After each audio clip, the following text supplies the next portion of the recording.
নমস্কার, আমি রিমা।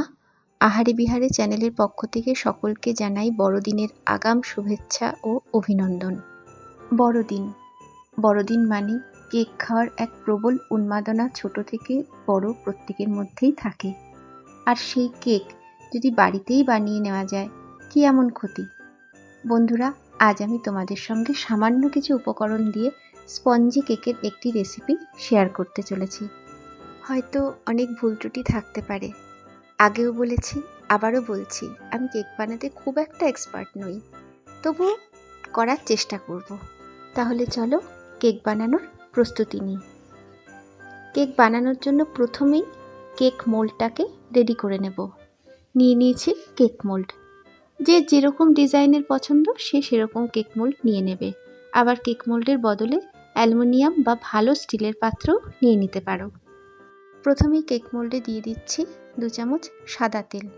সাদা তেলের বদলে নর্মাল টেম্পারেচারে রাখা গলানো ঘি বা মাখনও দিতে পারো। এবার অয়েল দিয়ে ব্রাশ করে নিতে হবে।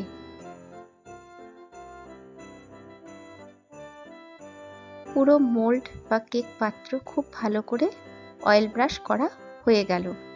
এবার এই তেল মাখানো কেক মোল্ডে দিচ্ছি 2 চামচ শুকনো ময়দা। আমার কাছে বাটার পেপার নেই, তাই আমি শুকনো ময়দাই দিচ্ছি। এই ময়দাও তেল মাখানো কেক মোল্ডে ঝাঁকিয়ে ঝাঁকিয়ে ভালো করে পুরোটা মাখিয়ে নিতে হবে। ময়দা মাখানো কমপ্লিট। এক কথায় কেক মোল্ড পুরো রেডি। কেকের ব্যাটার তৈরি করার আগে কড়াইটাকে আমি একদম ধিমে আঁচে প্রিহিটে বসিয়ে রাখবো। তার জন্য গ্যাসে বসিয়ে দিয়েছি কড়াই। কেক পটটা রাখার জন্য কড়াইয়ের মধ্যে একটা স্ট্যান্ড বসিয়ে দিলাম। দিয়ে দিলাম ঢাকনা। ওর মতন গরম হোক। এর মধ্যে আমি কেকের ব্যাটারটা রেডি করে নেব। কেক ব্যাটার তৈরি করার জন্য নিয়ে নিয়েছি একটি পাত্র। এর মধ্যে 2টো ডিম ফাটিয়ে দিয়ে দিচ্ছি। আজ আমি 1.5 কাপ ময়দাতে কেক বানাবো, তাই 2টো ডিম দিলাম।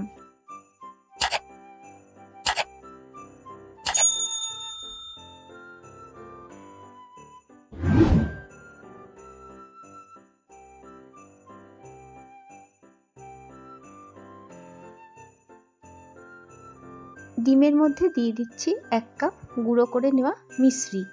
মিশ্রির বদলে চিনি গুঁড়োও দিতে পারো। ডিম আর মিশ্রি গুঁড়ো একসাথে খুব ভালো করে ফেটিয়ে মিশিয়ে নিতে হবে। কেকের ব্যাটার যত ফেটানো যায় তত ভালো। প্রায় 5 মিনিটের মতন আমি ডিম আর চিনির গুঁড়ো একসাথে খুব ভালো করে ফেটিয়ে নিলাম। এবারে দিয়ে দিচ্ছি এর মধ্যে 1 টেবিল চামচ ভ্যানিলা এসেন্স। চাইলে তোমরা এর মধ্যে জায়ফলের গুঁড়োও দিতে পারো, ভালো লাগবে। ভ্যানিলা এসেন্স দিয়েও সবটা একসাথে খুব ভালো করে ফেটিয়ে মিশিয়ে নিতে হবে। মেশানো কমপ্লিট।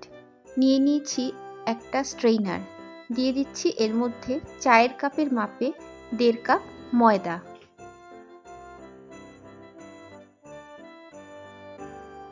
সাথে মেশাচ্ছি 10 টাকার গুঁড়ো দুধের 1 প্যাকেট গুঁড়ো দুধ। 1 প্যাকেটের জায়গায় 2 প্যাকেটও দিতে পারো, কোনো অসুবিধা হয় না। দিচ্ছি 1 চামচ বেকিং পাউডার। সেই একই চামচের হাফ চামচ দিয়ে দিচ্ছি বেকিং সোডা। এবার কোনো রকম যাতে লাম্প বা ডেলা ভাব না থাকে সেই জন্য স্ট্রেইনারটাকে ঝাঁকিয়ে ময়দা গুঁড়ো দুধ একসাথে চেলে নিতে হবে, কারণ এতটুকু ডেলা ভাব থাকলে কেক ভালো হবে না।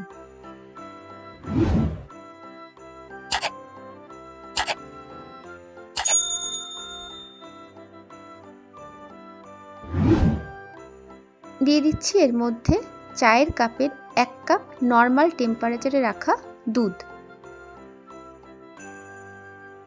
সাথে দিচ্ছি চায়ের কাপেরই হাফ কাপ সাদা তেল।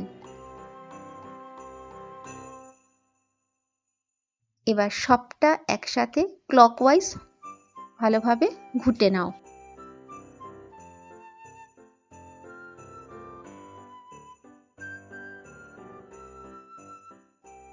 প্রায় 10 মিনিটের মতন আমি ব্যাটারটা খুব ভালো করে গুলে নিলাম বা মিশিয়ে নিলাম। কনসিস্টেন্সিটা দেখো ঠিক এরকম হবে।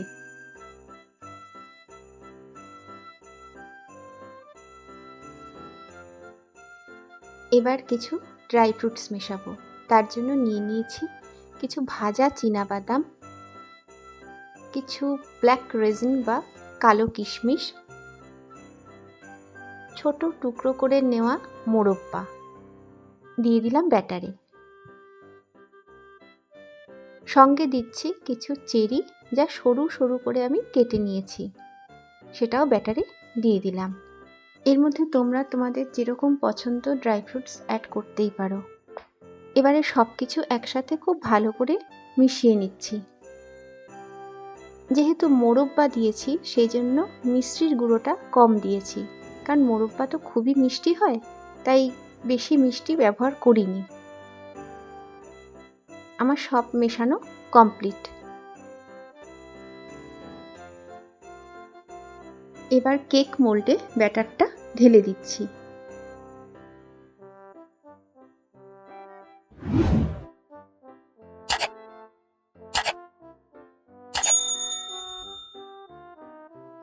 পুরো ব্যাটার আমার কেক মোল্ডে দেওয়া হয়ে গেল। ভিতরে যাতে এতটুকু এয়ার বা লাম্প না থাকে তার জন্য কেক মোল্ডটা একটু ট্যাপ করে নিচ্ছি।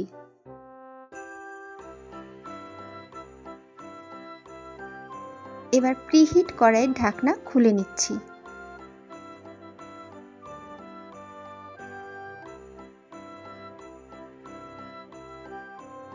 কড়াইয়ের মধ্যে রাখা স্ট্যান্ডে কেকের পাত্রটা বসিয়ে দিলাম।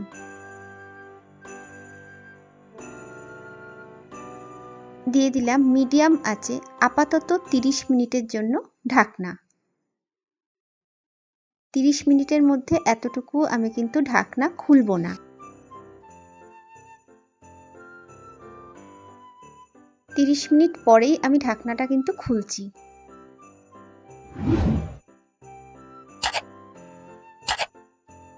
কেক কিন্তু 80% বেকড। যেহেতু একটু নরম ভাব রয়েছে, আর সেই নরম ভাব থাকতে থাকতেই দিয়ে দিচ্ছি ফর গার্নিশিং কিছু ড্রাই ফ্রুটস। কেক একটু নরম থাকতে ড্রাই ফ্রুটসগুলো যদি অ্যাড করা যায় খুব ভালো মতন সেট হয়ে যায়। দিয়ে দিচ্ছি কিছু চেরি, সঙ্গে দিচ্ছি কিছু কাজু।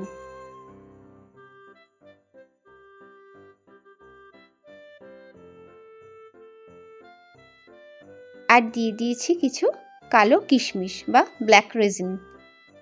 ব্যাস, আর কিচ্ছু আমার দেওয়ার নেই। দিয়ে দিলাম আবার 20 মিনিটের মতন ঢাকনা।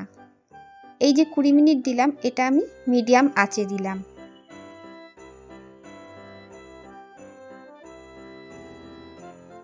কুড়ি মিনিট বাদে ঢাকনা খুলছি।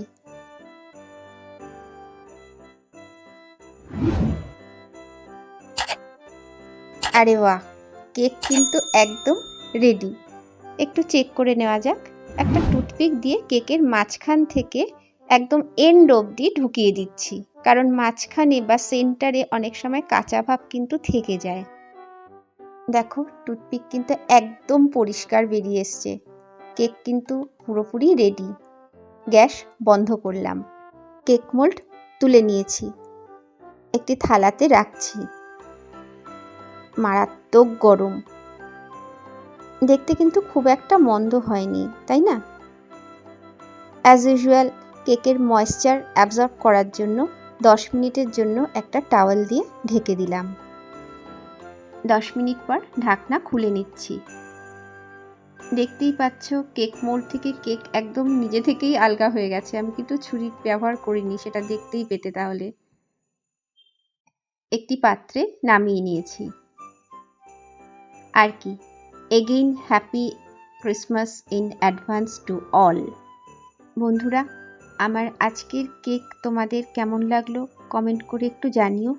যদি ভালো লাগে একবার করে দেখতে পারো। খাওয়াতে পারলাম না ঠিকই, কিন্তু বিশ্বাস করো সত্যি খুব খুব ভালো খেতে হয়েছে। যদি তোমাদের আমার চ্যানেল বা ভিডিও ভালো লাগে আর যদি মনে হয় সঙ্গে থেকে যাবে, সাবস্ক্রাইব করো। এই কারণে বলা, অনেকেই শুধুমাত্র সাবস্ক্রিপশানের জন্যই আসছো। নিজেদের সাবস্ক্রিপশান তুলে নেওয়া হয়ে যাচ্ছে আর আনসাবস্ক্রাইব করে চলে যাচ্ছ। যাই হোক, ভালো লাগলে বা থাকতে চাইলে সাবস্ক্রাইব করো। সবার প্রতি অনেক অনেক ভালোবাসা আর শুভেচ্ছা জানিয়ে আজকের মতো ভিডিও এখানেই শেষ করছি। সবাই খুব ভালো থেকো, সুস্থ থেকো। নমস্কার।